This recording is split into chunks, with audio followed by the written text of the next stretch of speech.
Gracias a todos por estar presentes un sábado a la mañana. Estaba escuchando atentamente a la doctora Kochen, que es una pionera en estos temas. Y bueno, creo que lo enriquecedor de esto es poder plantear algunas diferencias, así como ella planteó diferencias con María del Carmen García. Creo que varias miradas distintas, sin descalificarlas, les van a ofrecer a ustedes la posibilidad de acceder a este tema de los distintos aristas que son bastante conflictivas. Voy a hacer algo relativamente breve, porque me interesa más por ahí la discusión. ¿Sí? Lo primero que quiero invitarlos es, esta frase tiene ya, como ven, 400 años y sin embargo tiene muchísima vigencia. Francis Bacon dice que el entendimiento humano, una vez que adoptó una opinión, dibuja todo lo demás para apoyar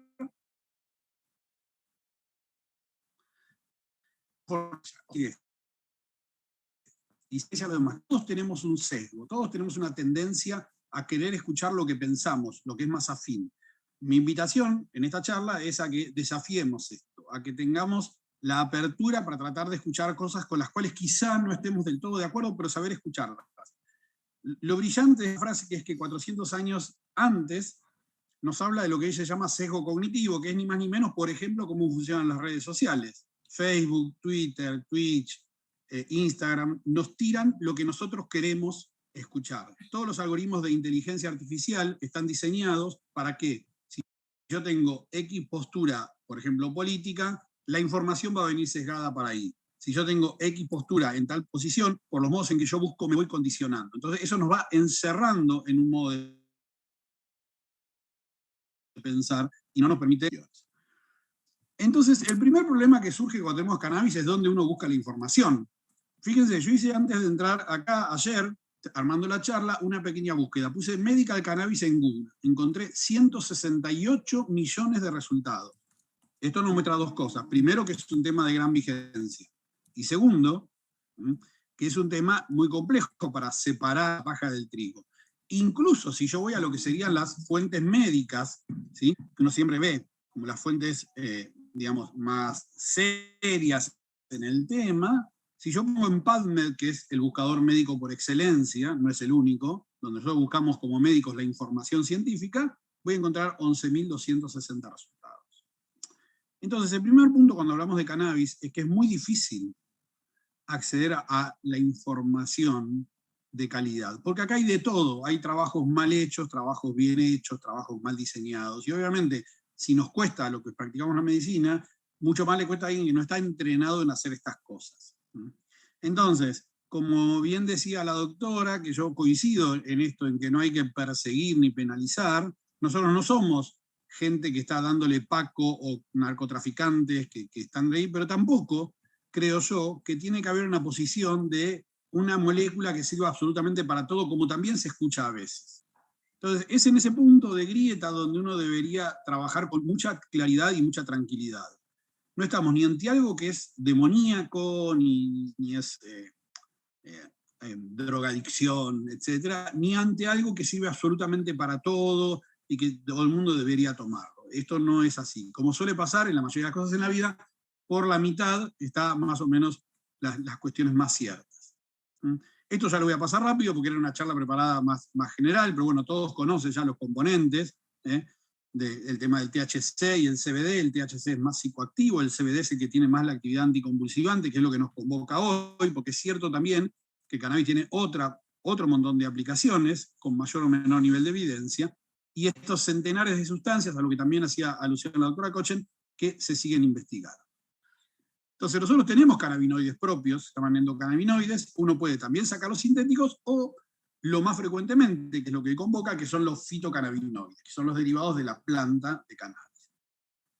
Todo esto interactúa con receptores que nosotros tenemos, ¿sí?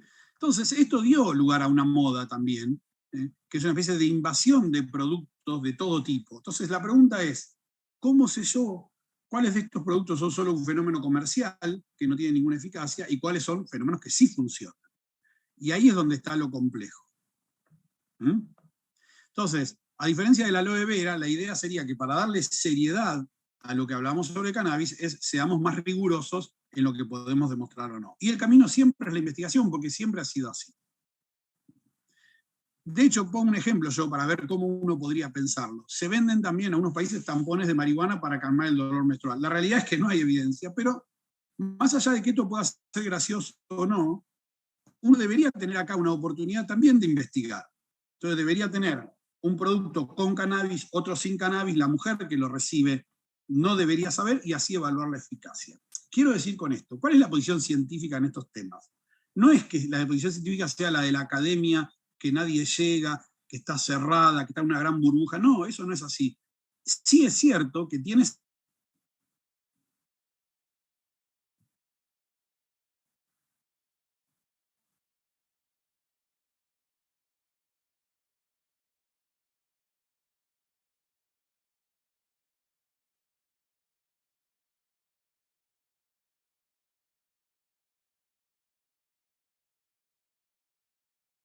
no sé si será acá cuestión de la transmisión que a veces pasa, les decía que el tema en ciencia, el científico tiene que tener la cabeza abierta para cualquier tipo de posición, pero tiene que ser riguroso a la hora de demostrarlo. Esa sería la síntesis muy, muy someramente de cómo se debería trabajar en ciencia. Cualquier hipótesis puede ser válida, pero después hay que demostrarla.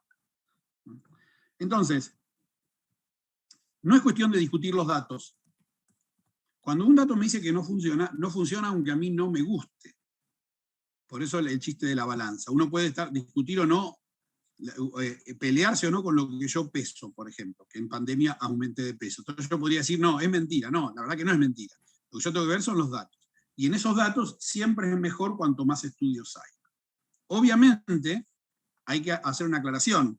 Esta molécula estaba prohibida hasta antes de ayer en términos históricos. Entonces, es cierto que la evidencia es creciente, que esta misma charla quizá dentro de 2 años sea distinta, con más cantidad de aplicaciones, porque así funciona. Hay que ser científico. Entonces, ¿dónde buscamos la evidencia? Si uno busca en Google, puede pasarle como pasa con este meme, con este chiste. Esta persona, si buscara la información y no tiene las herramientas, puede pensar que tiene una depresión postparto. ¿Y por qué es esto? Porque a veces necesitamos cierto conocimiento previo para poder darle más rigor a esa información. Yo mismo soy médico, pero si tengo síntomas cardíacos no voy a buscar por mi cuenta, voy a ir a un especialista. Por eso en ese punto yo sí reivindico que en todo este proceso debe estar el médico. Porque también hay fake news en medicina, también hay un montón de información que no es del todo válida, ¿sí? De hecho, tenemos muchos problemas para buscar evidencia médica. ¿Por qué tenemos problemas? Porque hay muchísimos datos. Y cuando hay tanta cantidad de datos, se me hace difícil discriminar por dónde viene la mano. ¿Y cuál es el error? Como yo empecé la charla, el error sería buscar aquellos datos que solamente favorecen lo que yo creo. Yo mismo, cuando empecé con este tema, que fui el primer coordinador a nivel ministerial de investigación en cannabis, tenía mis prejuicios. Pensaba que era solo una moda más tipo hippie, que no tenía mucha evidencia, y tuve que ir cambiando mi posición conforme iba viendo las evidencias. Ahora, ese cambio de posición no me lleva a aceptar cualquier uso. Simplemente me lleva a pensar en que cuanto más se generen, por eso es la importancia de las investigaciones, por eso es la importancia de los protocolos. Nosotros comentamos en ese momento el primer protocolo que se hizo en el Garrahan, con el Hospital Garrahan, en cannabis farmacéutico. ¿Por qué? Porque nos iba a dar la evidencia sólida para sostener esto, porque hay mucha expectativa de un montón de gente que es absolutamente válida. Entonces, quiero reflexionar 5 minutos sobre algunos riesgos que puede acceder cualquier persona cuando busca información. Por eso se llaman sesgos y falacias. Uno es pensar que si algo está escrito en inglés es serio. Es muy común que se citen un montón de estudios científicos que por solo estar en inglés son serios. Este es un ejemplo clásico. Es técnico, así que no me voy a detener porque esta es una charla general. Pero este es un trabajo que no es bueno y aparentemente dice que funciona en síndrome de Tourette. Con esto no estoy diciendo que no funciona para nada en Tourette. Lo que digo es que algunos trabajos no me sirven. Y como cita graciosa del tema de publicaciones en inglés, uno podría escuchar esto. Entonces, que algo esté publicado en inglés no me dice más nada que esté publicado en inglés. No me da seriedad per se. O sea, que un estudio sea citado porque es de tal universidad, bueno, me dice que se hizo en tal universidad, nada más. Tendré que saber leer ese estudio, o el médico tendrá que saber leer ese estudio para ver si es riguroso o no. Otra falacia que a mí me gusta y escuchar es el tema de lo natural, como si algo por ser natural es bueno. Este es un error muy común cuando se habla de cannabis. Y como modo de curiosidad histórica les traigo a ustedes la banana, La banana, entre comillas, natural, que no se modificó genéticamente, es la banana de la izquierda de su pantalla, con muy poco valor nutricional. Conforme pasaron muchos siglos y años de manipulación, se llegó a la banana de la derecha. Entonces, ¿esto es natural o no es natural? O sea, lo natural no me está diciendo nada a mí con respecto a una molécula. Hay antibióticos que son artificiales y salvan millones de vidas. Y la planta que ven abajo, que sí es natural, es la planta de cicuta, que es un veneno. Entonces, cuando yo escucho argumentos sobre el cannabis como que es natural, en realidad no me está diciendo nada, ningún valor per se.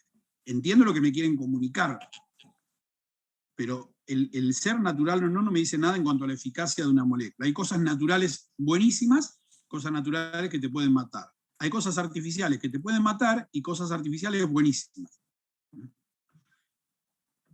De hecho, es importante saber que hay más de 500 drogas que interactúan con el cannabidiol. Por eso, esto es una posición mía personal,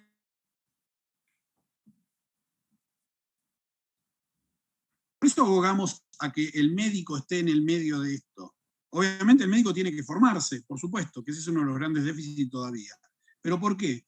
Porque estos pacientes son pacientes complejos, entonces que pueden tomar muchas drogas, y las drogas interactúan entre sí. Toda molécula, incluyendo los derivados del cannabis, tienen interacciones farmacológicas. Esto que dice ahí, drugs.com, es una base de datos donde yo puedo meter cualquier tipo de droga y me dice qué interacción tiene. Cuando uno introduce cannabidiol, que es el compuesto activo de los productos anticonvulsivantes, que es lo que estamos tratando ahora, tiene más de 510 drogas que interactúan. ¿Sí? Otro tema, bueno, que este es más específico, es que algo se demuestre en ratones no significa que funcione en humanos. En el medio hay que estudiar. Digo esto porque a veces hay avalanchas de estudios que en teoría avalan esto.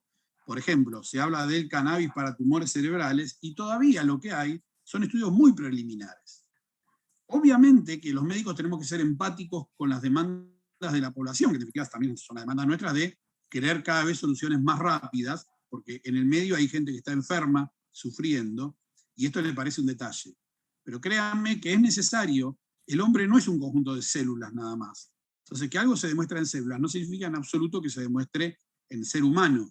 Hay pasos que son obligatorios en la investigación científica, que son los que estamos dando justamente con el cannabis en las últimas décadas.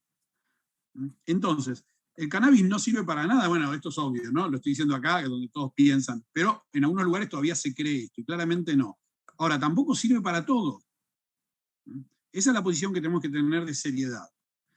Hay evidencia muy clara en dolor neuropático en adultos, en náuseas y vómitos en quimioterapia, en espasticidad en esclerosis. Está clarísimo, hoy ya no se discute en la comunidad médica, que se actualiza y que investiga. Y hay evidencia mucho menos clara en trastornos del sueño.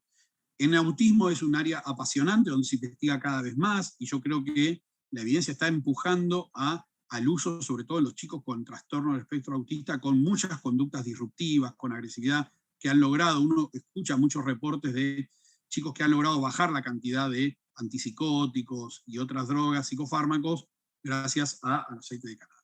Y hay todavía evidencia insuficiente. Pero fíjense qué diferente que es esto a decir sirve para todo.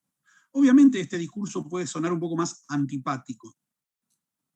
Es mucho más fácil pararse acá y decirle a todos, no, pero esto es así, la gente conoce muy bien su patología, sabe administrar su salud. Yo no estoy muy de acuerdo con eso, porque, digamos, los médicos que están formados es porque durante años estudiaron estas enfermedades. Una madre va a ser la que más ame a su hijo, pero quizás no conozca todos los problemas que trae un paciente con epilepsia.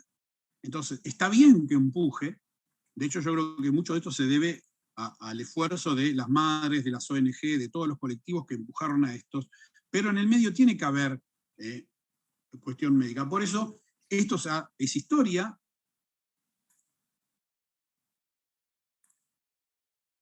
De investigación de cannabis medicinal, que fue el primer ensayo en el Garrahan. Pues justamente también hubo que convencer a muchos médicos más escépticos de que esta era la vía. Y llegamos a la aprobación por ANMAT. Esto es un enorme avance, donde se puede acceder a moléculas que son estables, homogéneas, libres de contaminantes y con alto grado de pureza. Obviamente este es un recorrido que llevó tiempo, y seguro que no fue el tiempo que se le exigía. Entonces, ¿Por qué creo yo que el médico tiene que estar en medio de esto? Porque en realidad el cannabis no cura enfermedades. El cannabis trata síntomas, a veces muy exitosamente, y mejorando la calidad de vida, pero de enfermedades. Y esas enfermedades tienes que manejarlas un médico, como en cualquier ámbito. También porque, como dije hoy,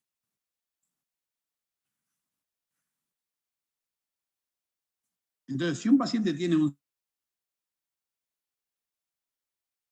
que condicionan un montón de cuadros convulsivos refractarios, esas convulsiones son parte de la enfermedad y tiene que controlarlas un neurólogo. Más allá de que gracias al empuje de los padres y los colectivos se llegó a que se abrieran las puertas a esa investigación. Y muchas veces, además, que haya evidencia de que el cannabis funciona no significa que sea de primera elección. Por ahí ese paciente va a mejorar primero o se va a tratar mejor con un anticonvulsivante clásico. O sea, la idea es que el cannabis se sume a la oferta de otros remedios. Porque a veces hay opciones que pueden ser mejores. Obviamente, esto implica lo que yo creo que sería clave en las características del médico. Ustedes por ahí están escuchando esto y dirán, bueno, decime dónde hay un médico que haga todo esto y yo voy.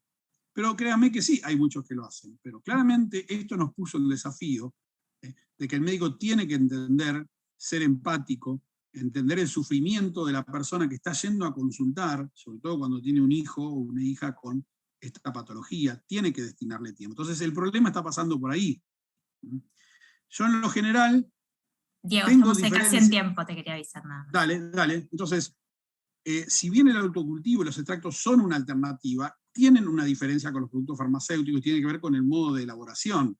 Y es cierto lo que dijo la doctora, que se están mejorando mucho los controles para llegar a esto, pero también es cierto que a veces cuando uno chequea los distintos productos no son iguales, es su concentración, y por eso es que viene a esto. Voy a saltar un poquito para ir terminando diciendo que hago un reconocimiento a Marcelo, que es amigo, también amigo de Silvia.